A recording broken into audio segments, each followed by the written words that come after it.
Try the latest unstable version of GIMP 2.99 without making the distribution unstable. Download the file with the commands found below in the video description. Open Terminal. In the Terminal window, copy the commands that found in the file, one at a time.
Now create a launcher for the application.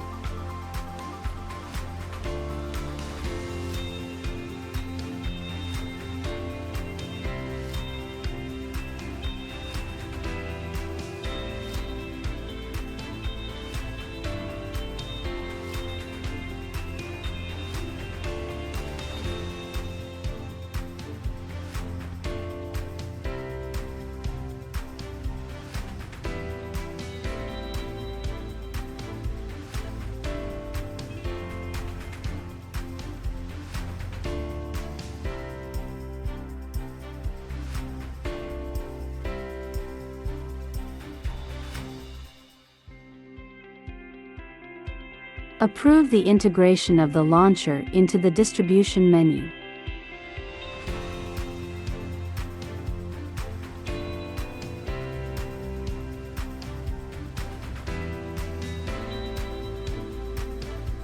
Now you will find the launcher integrated into the menus.